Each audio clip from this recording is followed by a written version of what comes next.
Good. Perfect. So let's go. Got more shit to do.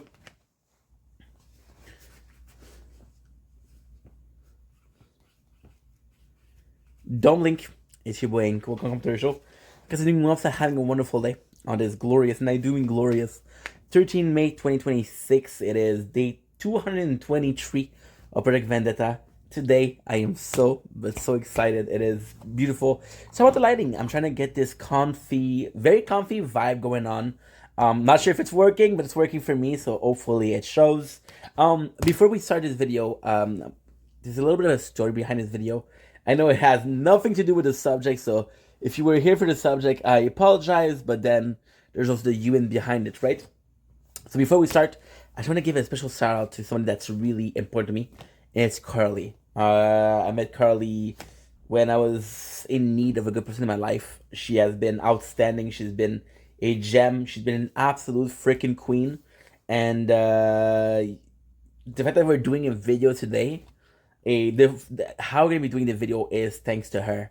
So wanted to do a shout out. Plus, it is the very first posted or published video. There's a lot of private videos on the channel. This is the very first published, and she's responsible for the thumbnail, which is technically speaking the very first edited thumbnail in 5 freaking years. Yeah, been doing this for 5 years. So the subject we're talking about today is Devil May Cry Season 2. It released yesterday. I would be remorseful not to tell you a little bit of the story that I have with Devil May Cry. Because it's easy to do something that's trending and oh well, I'm gonna get the views. Who gives a shit, right? So the story with Devil May Cry is a huge story. I'm gonna make it short. It's a very cool story. When I was younger, I used to go to a daycare, and there was the son of the daycare owner who was my freaking hero. When you grow up, you realize the guy was a nerd, that was a gamer. He was my freaking hero. And one of his favorite game was Devil May Cry 3. Again, I was too young to pay attention. I was too young to realize what game it was, right? Fast forward, I want to say 12, 13 years after, 6, 7. And my father, I'm 16 years old. My father's like, hey, lately you've been doing good. Your last console was Nintendo 64. We're gonna get you a PS3.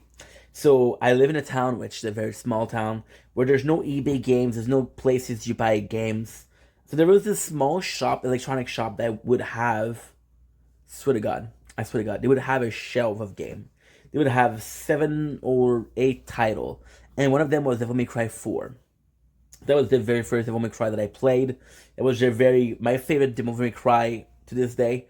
I shall never surrender. It's one of my favorite songs for gaming industry, and it was used in this season of Devil May Cry. So and I remember one summer really going hardcore and going with the human, with the Devil Hunter, to the Dante Must Die. So it was really important to me. So yeah, so Devil May Cry is a series that I did like. This is personally speaking, right? Now, professionally speaking or content creating wise, Devil May Cry still has an importance. And this is when you realize just how small the world is, or how certain things that don't seem important are important, right? So with Devil May Cry, what happened was I was starting making content. And I was like, okay, well, and the game that I'm playing is what? Is Days Gone, is Call of Duty Mobile. They're very long game, right? And what I realized is I didn't have a variety on the channel. So we started to do smaller playthroughs, smaller games. And one of those was Devil May Cry. So the very first series that I played was Devil May Cry Reboot, first, second, third, fourth, and fifth. That was the very first series that I did. I think it was either this or Kingdom Hearts. I don't remember, to be honest. So very happy about that. Years later, and this is also in, I swear to God, on everything that's holy. All I'm saying is true. I know it seems like I'm amping it up, but it's true. So I started making content 5 years ago. That's not important, right? I had a job back then. I went full into making content. I wasn't ready. Barely get. I'm not in the algorithm. I'm not. So what happened was I spent all the money that I've saved up on making content. I went for a job fair. Fun fact: I went on the job fair on the, I believe it was the 8th of May, in 2025, which was the release of Devil May Cry Season 1. And I remember the whole day having the 8th episode on Netflix downloaded and watching it when I was going there on buses because I had to do bus and metro.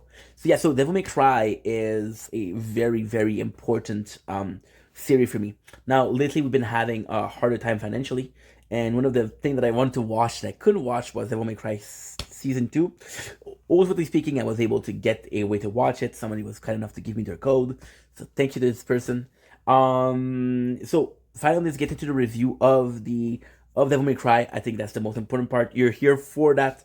So once again, small recap. Thank you, Carly. Thank you. Welcome to the first published video, and welcome to the possibly the most important video of this channel so far. So today we watched Devil May Cry 2. Now, fun fact, I don't know why, I thought it was released in March, so we started playing Devil May Cry. So we were streaming it. So the story is sort of very new, and I did watch season 1, I believe it was a month ago, maximum 2 months ago. So season 2 starts, first of all, there's a lot of positives, a lot of con. I know some people that were kind of against season 2 for some reason. I didn't really do the drama. I just wanted to enjoy the show. So first of all, a lot of the pros are season 2 are the introduction of new characters, kind of the world of Makai. Also the two main, not main, antagonists. So the Cruel and Mundus. So they're both evil. So you're like, okay, well, fuck that. Virgil coming in. Virgil is a fan favorite, so of course that was super cool.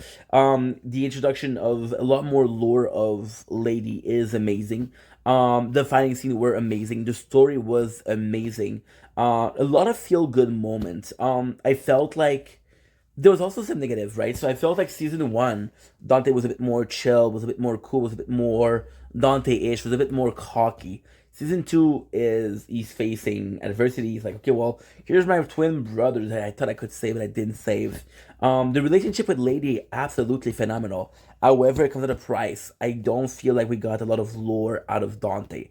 Now, technically speaking, that's part of the charm, but you spend the whole first season establishing that, okay, well, guess what? He is the son of Sparda. Sparda is important, right? Which is super important. And establish that he has his twin brother, which is Virgil. Virgil is also super important, right?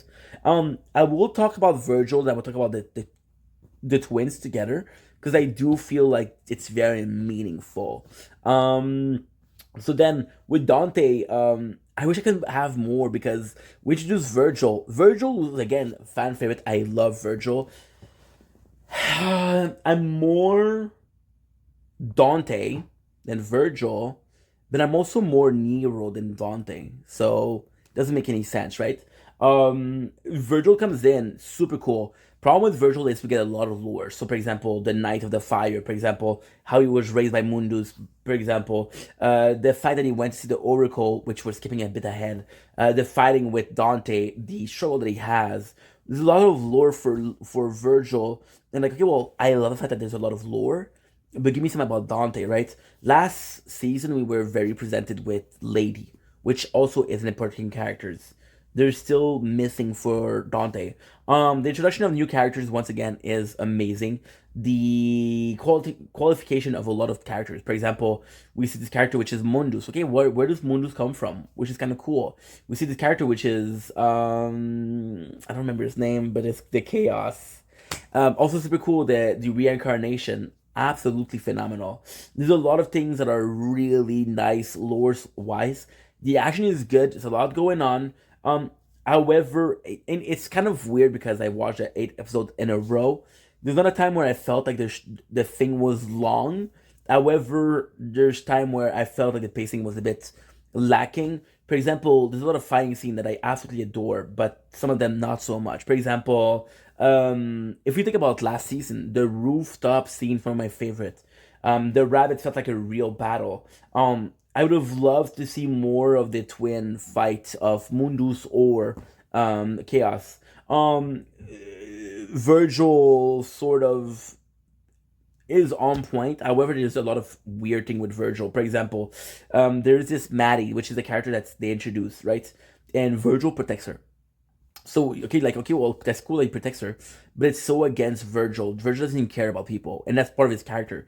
This is why Dante is so cool, much cooler than Virgil. So the whole story behind Virgil and Dante is okay. Well, Virgil was raised looking for power, looking for well in the game in the theory it's just a Mackay, right? So Virgil is the more demon side. Okay, so Dante and Virgil are the sons, sorry, of Sparta and Eva. Eva, which is in the game is a human. In the reboot, she's an angel, which makes them Nephilim, which is half breed, right? So the beauty with Virgil and Dante is Dante embraces human side a lot more, and Virgil embraces demon side a lot more, right? So this is kind of really cool. Once again, I really did like the lore of Virgil. My only problem with Virgil, I feel like I wouldn't take 2 or 3 seasons with him. But what I did get is very very cool. The introduction of the father of Lady, which becomes the jester, is kind of cool because it's very small. What I also love is that there's a lot of characters that from the game that I introduced. What I even like more is that if you look at the first season, you introduce Echidna, you introduce a twin, you introduced there's another one, twin Echidna. I don't remember.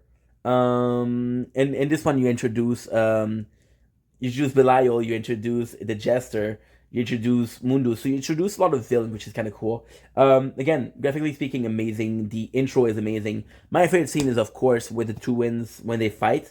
I'm going to be honest and say I do feel like we get a lot of twins. So with a lot of twins, what I don't like about this particularly is it does feel like Dante's reliant of Virgil to be interesting because they put more emphasis on Virgil.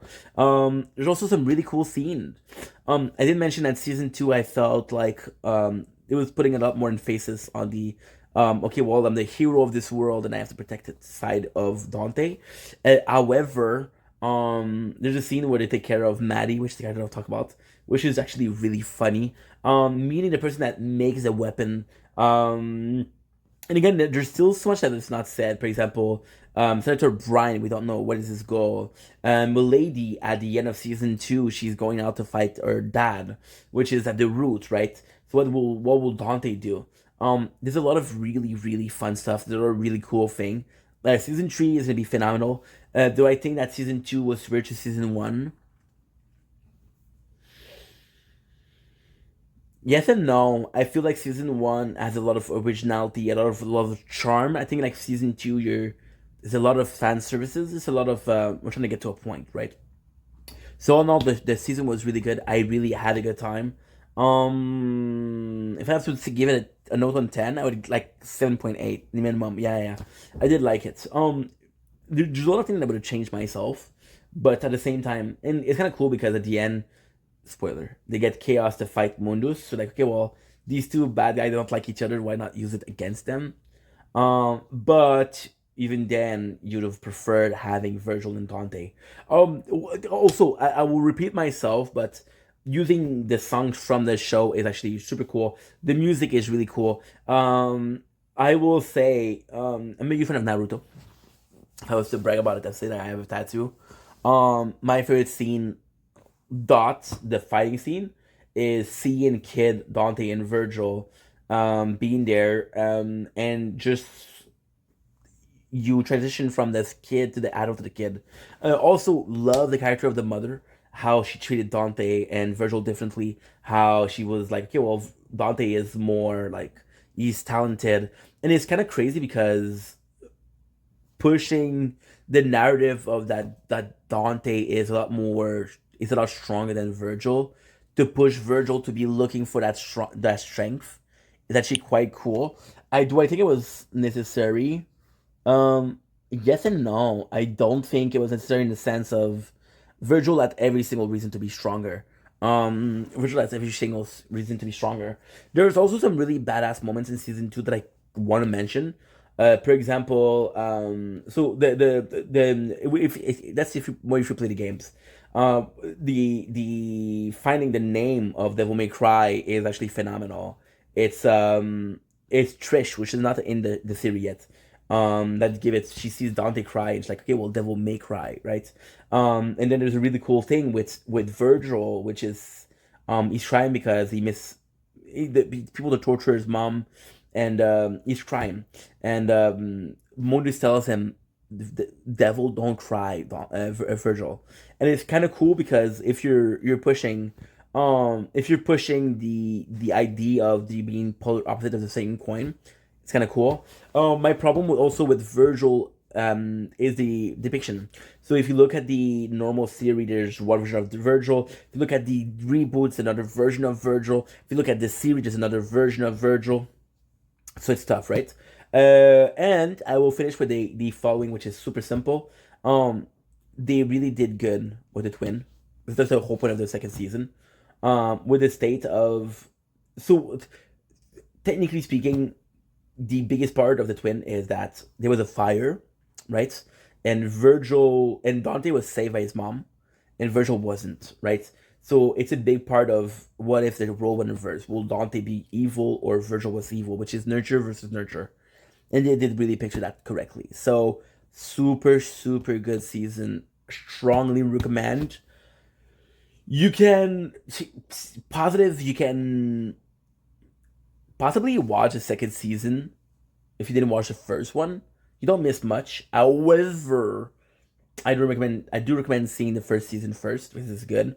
Um, just like in the first season, I feel like you don't necessarily have to play the games. I just feel like it's helpful to play games. So there you go. There you go. The first video that we do. 2D2 baby. And yes, now we have a second video to do. And it's like a big announcement, to be honest. I thought